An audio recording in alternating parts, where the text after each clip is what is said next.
사도행전 말씀을 계속 살펴보고 있습니다. 오늘은 2차 전도여행 중에 있었던 데살로니가 베레아에 있었던 사건들을 기록하고 있는 본문 말씀인데요. 오늘 본문을 통해서 우리에게 주시는 두 가지 영적 교훈에 대해 함께 나누고자 합니다. 먼저 첫 번째 영적 교훈입니다. 함께 읽어보시죠. 시작. 진리의 복음은 담대히 선포되어야 합니다. 진리의 복음을 담대히 선포해야 합니다. 상황과 환경을 보고 흔들리는 것이 아니라 우리가 선포해야 될 복음을 있는 그대로 전해야 된다라는 사실이죠. 오늘 우리가 읽었던 1절 말씀을 다시 함께 읽어보도록 하겠습니다. 1절 말씀 시작. 바울과 실라는 암비볼리와 아볼로니아를 거쳐 데살로니가에 이르렀습니다. 거기에는 유대 사람의 회당이 있었습니다. 2차 전도여행이 계속되어 가고 있는 도중에 지금 데살로니가로 가는 그 길을 안내하고 있습니다. 이제 이전에 있었던 곳이 빌립보였죠. 빌립보에서 암비볼리로 가게 됩니다. 이 암비볼리는 빌립보에서 남서쪽으로 약 53km 떨어져 있는 곳이에요. 그 53km를 갔다가 다시 또 그 암비볼리에서 아볼로니아로 가게 되는데요. 이 아볼로니아도 암비볼리에서 남서쪽으로 약 43km 떨어져 있는 곳입니다. 이 아볼로니아에서 다시 또 데살로니가까지 또 남서쪽으로 약 64km 떨어진 곳으로 이동을 하게 됩니다. 계속해서 50km, 40km, 60km 가까이 되는 거의 160km에 가까운 거리를 이동하게 됩니다. 감이 잘 안 오시죠? 여기에서 우리 여기 지금 남양주 여기 구리죠. 지금은 구리에서 대전을 좀 더 가는 거리입니다. 대전까지가 약 한 150km 나오는데요. 거기서 좀 더 지나서 가는 거리가 지금 빌립보에서 데살로니가까지 걸어갔던 바울 일행의 전도여행 거리입니다. 얼마나 더웠을까요? 얼마나 또 힘들었을까요? 그때 교통수단이 얼마나 변변치 않았겠습니까? 자동차가 있었던 것도 아니고 기차가 있었던 것도 아니고 걸어서 기껏해야 낙타를 타고 이동했을 것입니다. 그 먼 거리를 이들은 힘들어하지 아니하고 온전히 하나님의 말씀을 전하고자 하는 그 복음의 사명에 사로잡혀서 그 먼 거리를 이동했다라는 것입니다. 당시 데살로니가는 상당히 중요한 주요 도시 중에 하나였습니다. 마게도니아에서 제1도시였고요. 많은 상업 중심지였고 2만 명이 넘는 사람들이 살고 있는 지역이었습니다.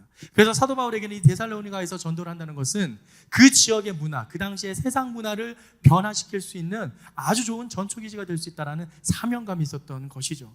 도시 속으로 들어갑니다. 바로 그 도시 속에서 그 중심에서 세상 문화가 판치는 그곳에 예수 그리스도의 복음을 선포한다라는 사실입니다. 그래서 그가 가장 먼저 갔던 것이 무엇인가요? 2절 말씀에 보면 늘 하던 대로 회당에 들어가라고 되어 있습니다.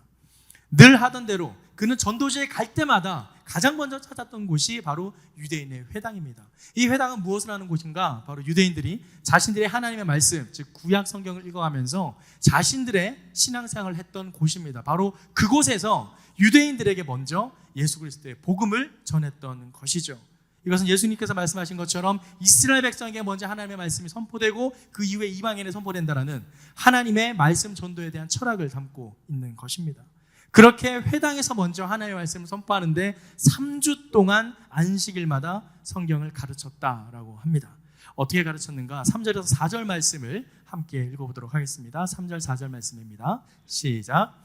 그리스도가 고난을 받은 후 죽은 사람들 가운데서 살아나셔야 했던 것을 설명하고 증명하며 말했습니다. 그리고 내가 여러분에게 선포하는 이 예수가 바로 그리스도이십니다 라고 전했습니다. 몇몇 유대 사람들은 그 말에 설득돼 바울과 실라를 따랐고 하나님을 경외하는 많은 그리스 사람들과 적지 않은 기부인들도 그들의 말을 믿게 됐습니다. 있는 그대로의 예수 그리스도를 선포할 때 믿는 자가 생겨납니다. 그 데살로니가 지역, 세상 문화가 판치고 전혀 예수님에 대해서 소식을 들어본 적이 없는 그 지역에 예수님이 그리스도이시다라는 것이 선포되었을 때 하나님의 말씀을 믿는 자들이 나타난다라는 사실입니다. 아까 우리가 찬양했던 것처럼 우리가 전파해야 할 복음은 바로 예수 그리스도입니다.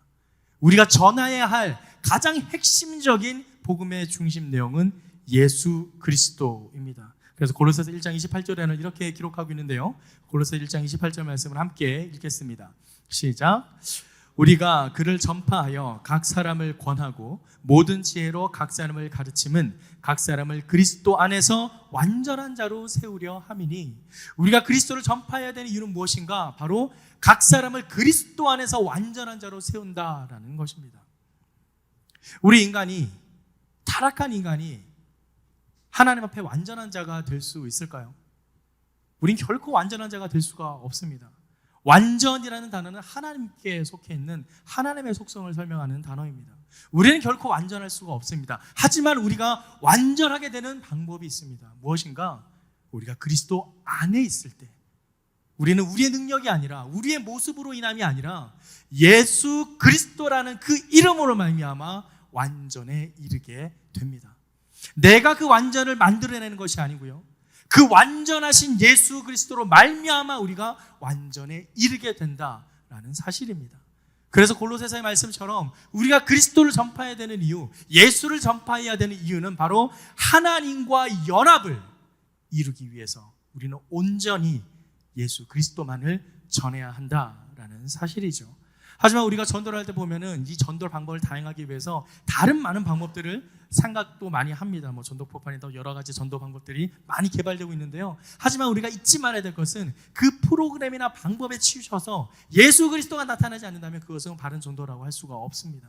우리의 모든 전도, 우리의 모든 프로그램, 우리의 모든 찬양과 예배 모든 중심에는 반드시 예수님이 나타나야 합니다. 데코 하나하나에도, 찬양의 가사 하나하나에도, 우리의 몸짓과 우리의 손짓과 우리의 모든 프로그램 하나하나에 예수 그리스도가 나타날 때 그 예수 그리스도의 이름으로 말미암아 하나님께서는 분명 그 소식을 듣는 모든 자에게 완전함에 이르게 되는 하나님의 은혜를 부어줄 줄 믿습니다. 반면에 또 이렇게 하나님의 말씀을 듣는 자가 있는 반면 그렇지 않은 사람도 있는데요. 제가 지난주에 설교한 것처럼 하나님의 말씀이 선포됐을 때 나타나는 두 가지 모습입니다. 그 두 가지 모습 중에 오늘 말씀에는 5절에서 7절까지 이렇게 기록하고 있는데요. 5절 7절 말씀을 함께 읽도록 하겠습니다. 5절 7절 말씀 시작. 그러자 유대 사람들에게 시기가 일어났습니다. 그래서 시장의 불량배들을 끌어모아 떼를 지어 도시 안에 소동을 일으켰습니다. 그들은 바울과 실라를 찾아 사람들 앞에 끌어내려고 야손의 집으로 쳐들어갔습니다. 그러나 그들을 찾지 못하자 야손과 다른 형제들을 그 도시의 관원들 앞에 끌고 와 소리치며 말했습니다. 세상을 온통 시끄럽게 하는 사람들이 이곳에도 왔는데 야손이 그들을 자기 집에 들였습니다. 그들은 모두 가이사의 칙령을 거역하며 예수라는 다른 왕이 있다고 말합니다. 시장의 불량배들을 끌어모아서 하나님의 말씀을 전하는 것을 방해하는 세력들이 나타납니다. 하나님의 말씀을 받는 사람이 있다면 하나님의 말씀을 듣지 않는 사람도 있다는 것이죠. 그렇게 불량배들이 하나님의 말씀을 전하는 사람을 모함하는 말을 6절 7절 말씀에 이렇게 이야기를 하는데요, 세상을 온통 시끄럽게 하는 사람들이라 이야기를 합니다. 당시 그들이 살고 있는 세상에서 예수 그리스도라는 이름은 없었습니다. 그들이 기껏해야 알았던 것은 하나님이라는 유대교에서 믿었던 유일신 한 분뿐이었습니다. 그런데 예수라는 새로운 사상이 나타난 겁니다. 그들이 보기에는 새로운 철학이요 사상이요 새로운 이념이었습니다. 그래서 그 이념을 바라볼 때에 이 예수라는 이 이름이 세상을 가만히 조용히 있게 잘 지내가고 있는 이 세상을 시끄럽게 한다라고 생각되었던 것이죠. 그러면서 그에게 이렇게 이야기하죠. 가이사의 칙령을 거역하며 예수라는 다른 왕이 있다고 말했다라고 이야기를 합니다. 종교적인 문제가 정치적인 문제로 바뀌게 되는 순간입니다. 사탄의 대표적인 전략입니다. 하나님의 말씀을 전할 때에 종교적인 문제로 뭔가 법적인 이슈를 만들어낼 수 없기 때문에 이 종교적인 문제를 정치적 차원으로 바꾸어서 어떤 세상적인 재판을 받을 수 있는 빌미를, 구실을 삼게 하는 것입니다. 그래서 지금 가이사의 칙령을 거역하며라는 허무니없는 말이 안 되는 거짓말을 붙여서 다른 왕이 있다라고 말하며 세상 왕이 아닌 가이사, 그 당시에 로마의 집에 있던 그 로마 황제가 아닌 다른 황제를 섬겨야 된다라는 식으로 지금 예수님의 그 모습을 왜곡하며 전하고 있는 것이죠.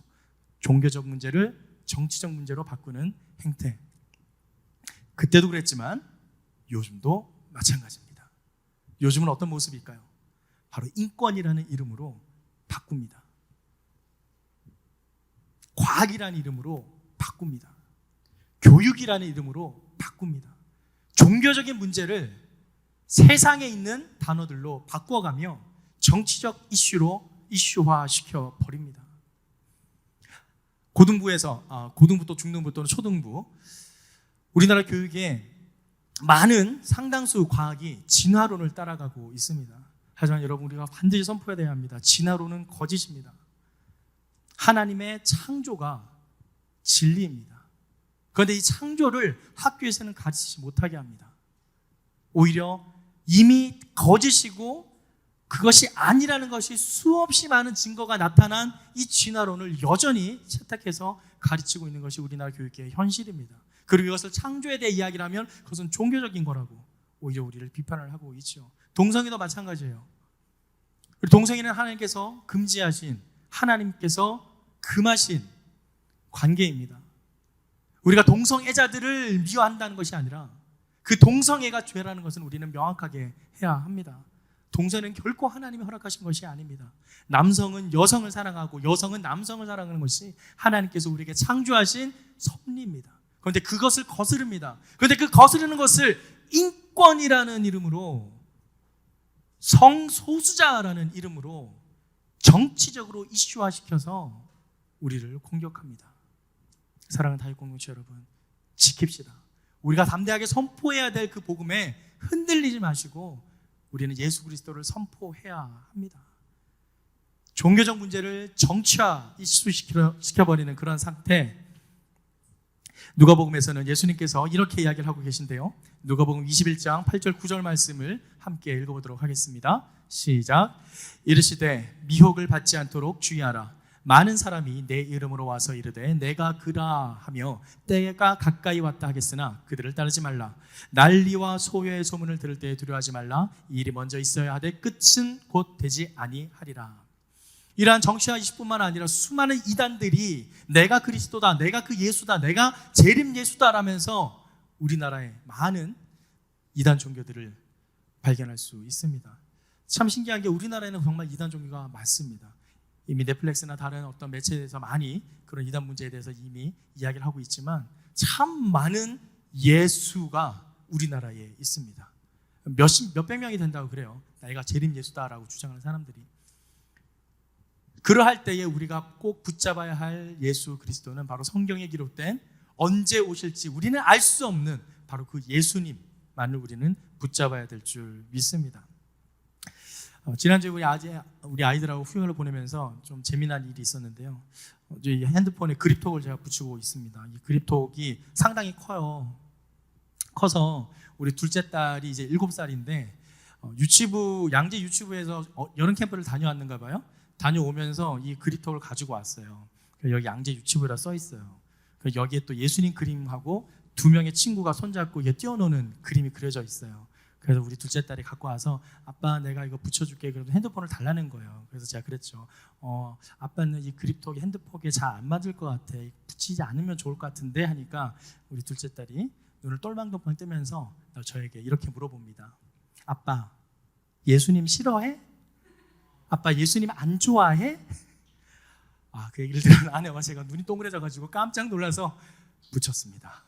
거부할 수 없는 우리 딸의 그 현명함에 사랑스럽습니다. 예수 사랑하십시다. 붙였습니다.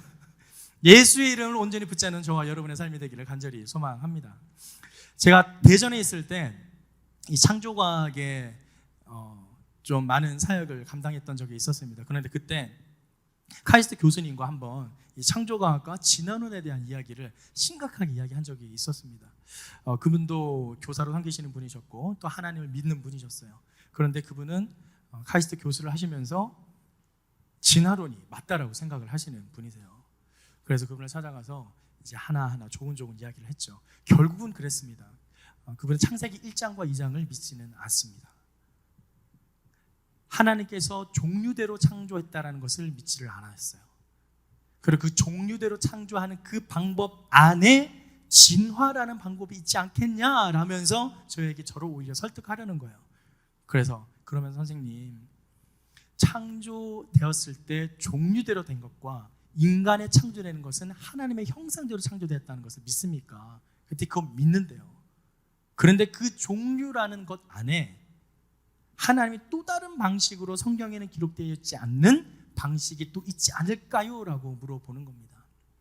결국 그 많은 대화 속에서 결론은 창세기 1장 2장을 있는 그대로 받아들이지는 못하겠다가 그분의 결론이었습니다. 그래서 결국 그분께는 선생님을 하시면서 교사로 섬기시는 건 감사하지만 그 창조에 대한 부분에 대해서는 아이들에게 말하지 않으셨으면 좋겠다라고 좀 설득을 했습니다. 많은 훌륭하시고 현명하시고 공부를 많이 하신 분들이 그런 이야기를 합니다. 특히 이제 창조과학을 또 공부하는 사람들에게 늘 이런 식으로 얘기를 하죠. 책 좀 보세요. 공부 좀 하세요. 이런 얘기를 합니다. 양자역학에 대해서 공부를 하셨습니까? 지질학에 대해서 공부를 좀 하셨습니까? 공부를 하고 책 좀 보세요. 그러면 진화론을 받아들일 겁니다. 공부를 한다고 진화론을 받아들일 수 있을까요? 진화론은 또 하나의 믿음입니다. 진화가 되었을 것이라고 믿는 또 하나의 믿음입니다. 아무리 공부를 많이 한다 하더라도 진리는 변하지 않습니다. 우리가 믿는 진리, 예수 그리스도만이 참 진리시고 유일한 생명의 길입니다. 창세기 1장 2장을 믿지 못하면 예수님도 믿지 못하게 됩니다. 왜일까요? 타락이 있어야 구원할 구속자가 나타나기 때문입니다.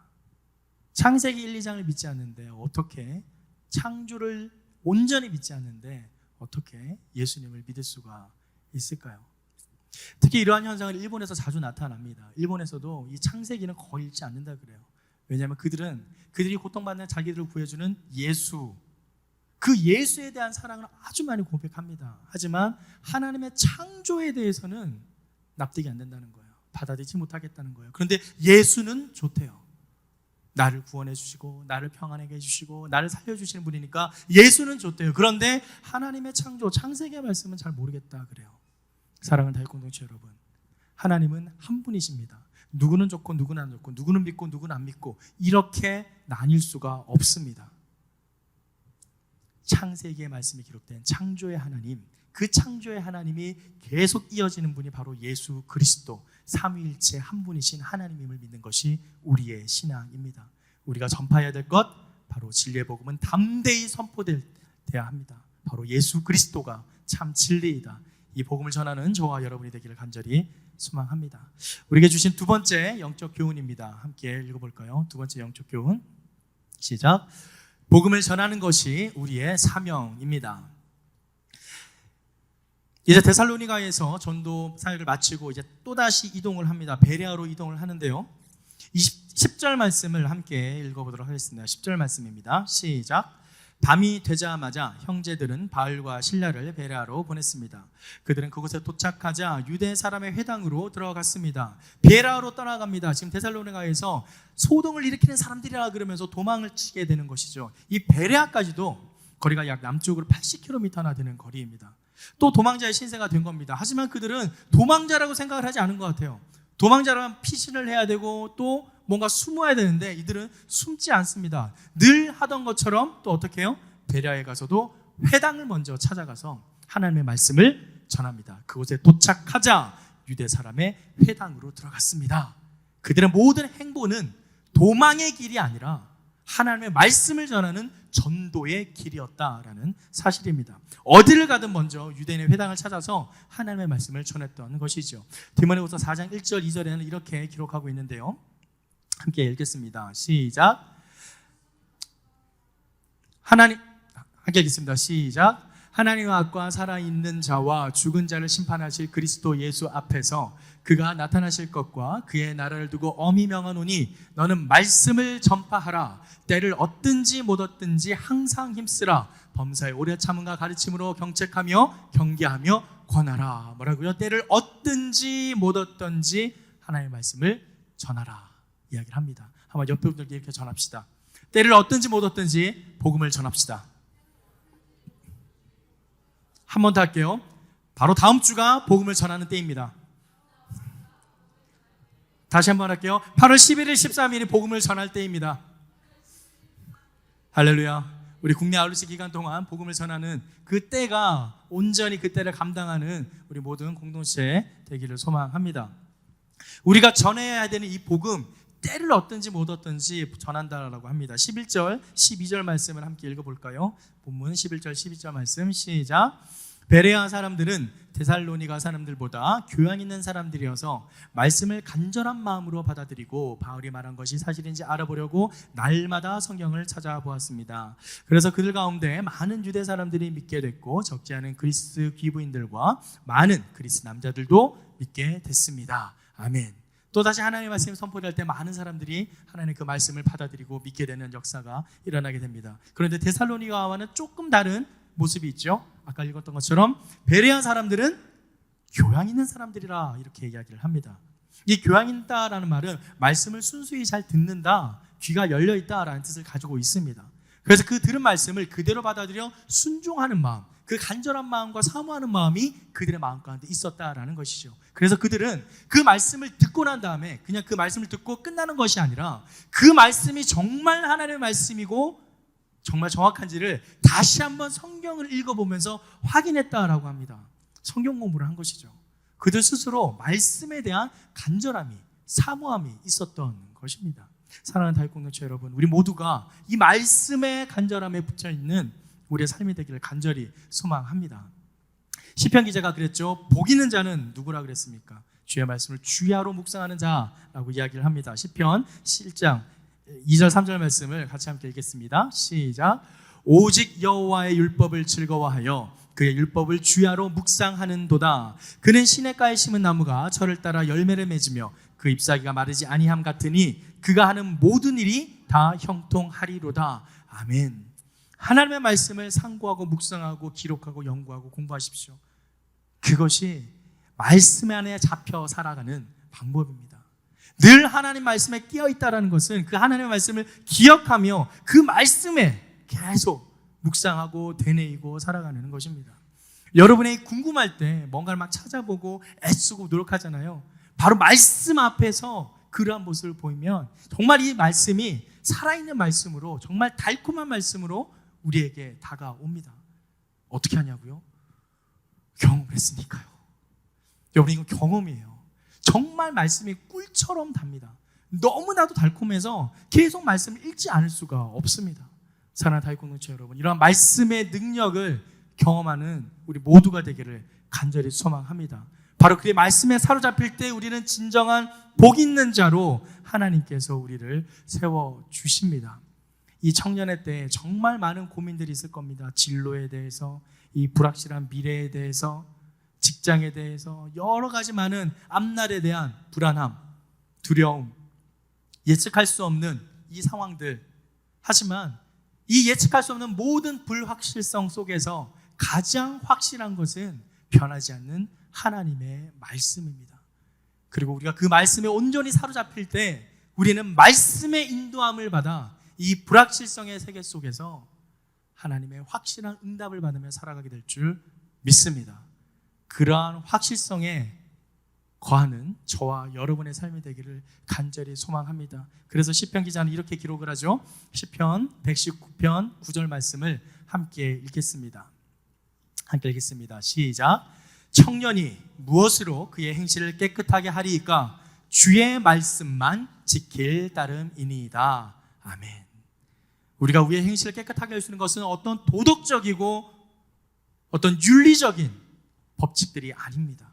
그러한 규율들이 아니라 오직 하나님의 말씀만 우리를 정결케 할 수 있습니다. 우리가 말씀에 붙잡혀 있을 때 우리는 우리에게 주실 하나님의 놀라운 비전 가운데 거하게 될 줄 믿습니다. 이제 그런 말씀을 전한 후에 이제 사도 바울은 또다시 전도 여행을 출발하는데요. 마지막 14절 15절 말씀을 함께 읽도록 하겠습니다. 14절 15절입니다. 시작. 그러자 형제들은 즉시 바울을 바닷가로 보냈습니다. 그러나 실라와 디모데는 베레아에 그대로 남아 있었습니다. 바울을 수행하던 사람들은 그를 아테네까지 인도했습니다. 그들은 실라와 디모데도 속히 자기에게 데려오라는 바울의 지시를 받고 돌아갔습니다. 또 다른 이동이 시작이 됩니다. 세상에서 볼 때는 이들이 마치 쫓겨가며 도망다니는 것처럼 보일 수 있지만, 하지만 그들의 발걸음은 하나님의 인도하심을 받아 빌립보에서 데살로니가로, 데살로니가에서 베레아로, 베레아에서 이제 아덴으로 이동을 하게 됩니다. 그렇게 2차 전도 여행은 하나님의 인도하심을 받아 하나하나 건너가게 되는 것이죠. 사랑하는 다윗 공동체 여러분, 우리의 삶의 여정 또한 이렇게 하나님의 인도하심을 받아 우리의 거처가 계속 이동되어지기를 소망합니다. 제가 휴가 기간 동안 이사를 했습니다. 드디어 남양주 시민이 됐습니다. 서울 시민 딱지를 떼버리고 남양주 시민이 됐는데 얼마나 좋은지요. 교회와 가까워지니 정말 삶의 질이 달라졌습니다.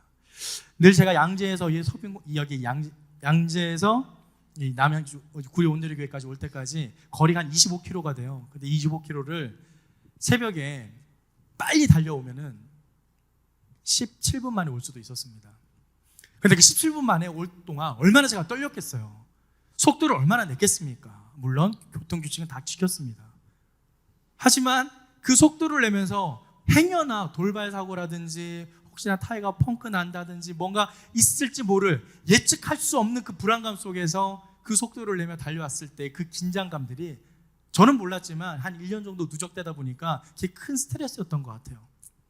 여기 이사 오고 난 뒤에 그런 스트레스가 전혀 사라지니 할렐루야, 얼마나 편하고 이것이 하나님께서 주신 축복이구나. 역시 집은 교회 가까이 있는 것이 좋습니다. 네, 저는 그렇게 생각합니다.